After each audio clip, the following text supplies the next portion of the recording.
Namaste, welcome to Arthaniti, where we discuss money and money matters to help you in your investing decisions. Today, we will discuss a financial titan which has weathered economic storms, revolutionized banking in India, and now stands at a crossroads of opportunity and challenges.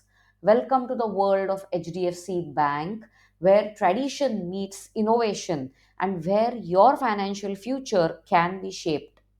HDFC Bank is not just a bank, it is a financial powerhouse which has been driving India's economy for decades. Now, today, as we dive deep into the latest quarter results of the bank, we are not going to look at just the numbers. We are going to peel open the financial giant which is facing changing landscapes. From recent mergers, stricter regulations, and fierce competition, HDFC Bank is at a pivotal moment in its storied history.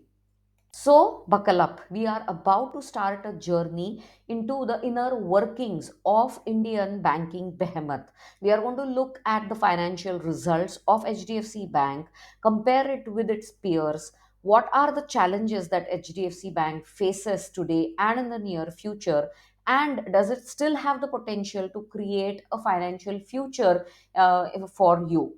HDFC Bank's journey began in 1994, and since then, it has been a cornerstone in India's financial landscape. Through strategic mergers, innovative products, and focus on technology, HDFC Bank has grown to become the largest private sector bank in India. In 2023, HDFC Bank merged with its parent company, HDFC Limited, and this created a banking behemoth with a market capitalization of 12 lakh crores. This merger significantly expanded HDFC Bank's presence in the housing loan space and diversified its product portfolio. Let us now focus our attention on the latest quarter 3 results. Now, the results have been a mixed bag. Net profit stood at 16,735 crore rupees, up 2.2% year on year basis. Net interest income rose to 30,653 crores for this quarter, up 8% year on year basis. Net interest margin stood at 3.43%, a slight decline compared to previous quarters. Now, though these numbers show growth, it is very important to note here that the pace of growth has slowed down compared to previous quarters. Let us look at a few other figures. Gross NPA stood at 1.42, up from 1.26. Now, net NPA stood at 0.46, up from 0.31. Now, I am comparing these figures for the same quarter in the last year. So, where net NPA for quarter 3 in 2024 financial year stood at 0.31%, they have gone up to 0.46%. So, NPAs have risen as compared to the same quarter last year. Capital adequacy ratio stood at 20%. Cost to income ratio stood at 40.6%. Now, earnings per share for this quarter stood at 21.9%. Some of the other fundamental factors, the PE ratio for HDFC Bank is 18.4 to an industry average of 14.62. So, PE ratio is on a higher side. PB ratio stands at 2.75. So the stock is slightly overpriced. The share price today's closing was 1666, up 1.44% given the results that were declared today. The rise in the NPA indicates some pressure on the asset quality of the bank. Let us compare the results of HDFC Bank with its peers. Well, HDFC is one of the first big banks to declare its quarter 3 results. ICICI Bank results are expected on Friday, whereas SBI is going to declare its quarter 3 results on the 6th of February. But from the data available and previous quarter data, we will have a slight idea about the performance of HDFC vis-a-vis its competitors. Now, net profit for HDFC stood at 16,736 crore rupees for the third quarter, whereas its total income stood at 1,12,193 crore rupees. The net profit percentage stood at 14.92. For ICICI Bank, the net profit is estimated to be around 10,587 crores. Now, the rest of the results will be declared on Friday. Kotak Mahindra Bank, which has already declared its results, recorded a net profit of 3,305 crores with a total income of 16,050 crore rupees.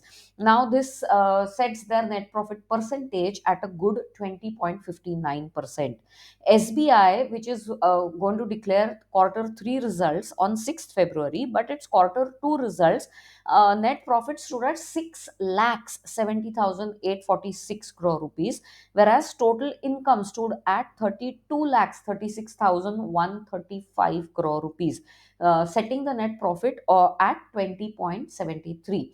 So, in comparison to its peers, HDFC Bank net profit percentage is on a lower side.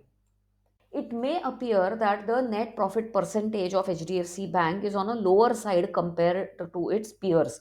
But it is important to remember here that HDFC Bank operates on a much higher scale, making high growth rates a little difficult to achieve.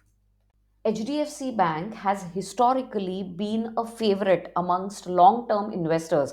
Now, specifically because of its consistent performance, strong brand value in which there is a lot of trust, robust risk management practices, and focus on innovation and technology. But a note of caution: past performance does not guarantee future returns.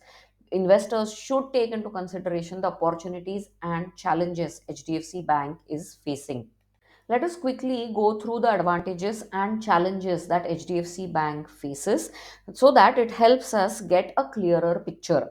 Now, let us first look at the advantages. All of us know that HDFC Bank is the market leader in private banking space. It has dominant position in retail and corporate banking. The balance sheet of HDFC Bank is quite strong. It is well capitalized with a diversified loan book.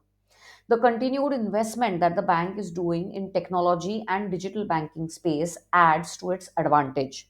And with the recent merger with HDFC Limited, new cross-selling opportunities has helped the bank increase its income. Now, the customers of HDFC who are not like account holders with HDFC banks are targeted for cross-selling purposes, like selling insurance or banking products, and it is helping HDFC grow its business.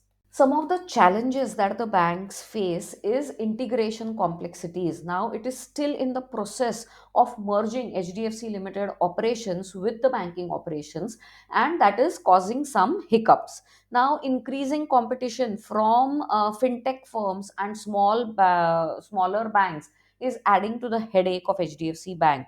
Being a systematically important bank, it attracts closer regulatory oversight, and potential impact of global economic uncertainties on credit growth are some of the economic headwinds that the bank is facing.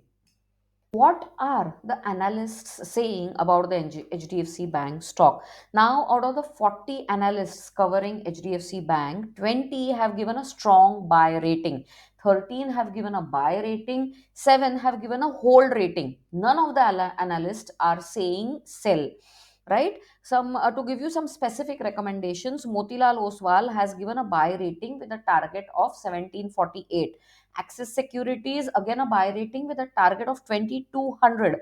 Nomura has also given a neutral rating, which is currently adjusted its target to 1720. So, most of the analysts are quite positive when it comes to HDFC Bank stock.